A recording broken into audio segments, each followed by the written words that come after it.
এটা 38 মিনিট 26 সেকেন্ডে একটি ভূমিকম্প হয়েছে। এটি ভূমিকম্প পর্যবেক্ষণ ও গবেষণা কেন্দ্র ঢাকা হতে 13 কিলোমিটার পূর্ব দিকে অবস্থিত। ভূমিকম্পের মাত্রা 5.7 রিক্টার স্কেল আর ভূমিকম্পের শ্রেণী মাঝারি।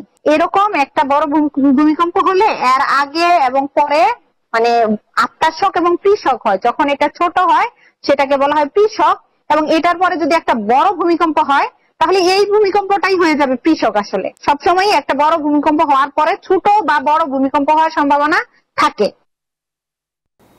রয়েছে নরসিংদী সদর উপজেলায়। আপনাদেরকে যদি আমি একটু দেখাতে চাই, ঠিক কিছুক্ষণ আগে এখানে যে নরসিংদীতে যে ভূমিকম্প অনুভূত হয়েছে সেই ভূমিকম্পে কিন্তু এখানকার যে স্থানীয় মানুষ রয়েছেন তারা কিন্তু আতঙ্কিত হয়ে পড়েন, এবং যেমনটি জানতে পেরেছি নরসিংদীর বেশ কিছু জায়গায় কিন্তু আসলে ক্ষয়ক্ষতির কথা আমরা জানতে পেরেছি। একই সাথে আপনাদেরকে যদি আমি জানিয়ে রাখি, নরসিংদীতে যে ভূমিকম্প অনুভূত হয়েছে তার মাত্রা ছিল 5.7, এবং একই সাথে এই ভূমিকম্পের কিন্তু উৎপত্তি স্থল কিন্তু ধরা হচ্ছে নরসিংদীর ঘোড়াশালে।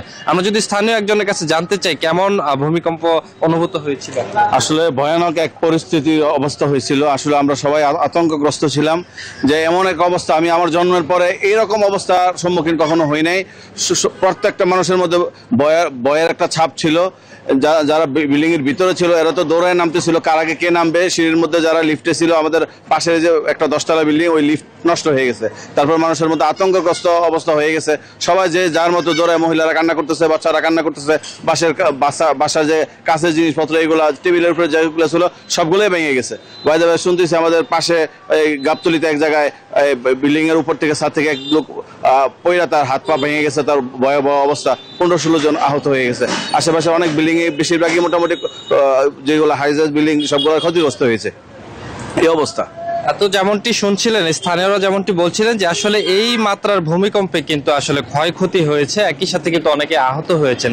এখন পর্যন্ত আসলে কি পরিমাণ ক্ষতি হয়েছে সেটি কিন্তু এখনো বলা যাচ্ছে না। আপনাকে যদি আমি জানিয়ে রাখি যে নরসিংদীতে কিন্তু আসলে যারা স্থানীয় রয়েছেন তারা কিন্তু এই ভূমিকম্পের কারণে অনেকটাই আতঙ্কিত হয়ে তারা কিন্তু বহুতল ভবন থেকে রাস্তায় নেমে এসেছিল, এবং তারা যেমনটি বলছেন যে আসলে এই মাত্রার ভূমিকম্প তারা কিন্তু আগে দেখেনি।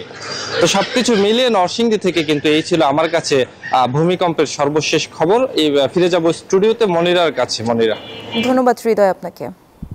এক্সট্রিম মশার কয়েল প্ল্যান্ট ফাইবার দিয়ে তৈরি, তাই সহজে ভাঙে না, সুগন্ধিযুক্ত ও নিরবিচ্ছিন্নভাবে জ্বলে। ডেঙ্গু, চিকুনগুনিয়া বাহি সহ যে কোনো মশার বিরুদ্ধে দেয় এক্সট্রিম সুরক্ষা।